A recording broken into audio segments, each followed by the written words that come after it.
Спаси, Господи, братья и сестры. Хочу обратиться к Господу нашему Иисусу Христу, к Матери Божьей, к всем святым. Пусть хранят отца Ионикия.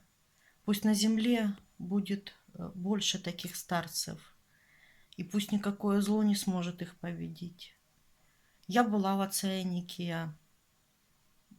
Не хочу даже разговаривать о том, что там повыкладывали, какие видео, какую грязь льют. Я была у него. Ничего он у меня не просил.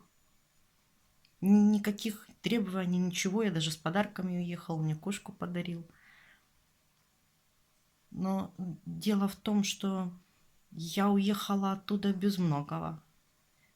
У меня с души столько грязи снялось.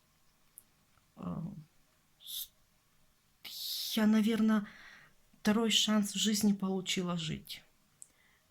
Жить по-другому. Поэтому я очень ему благодарна.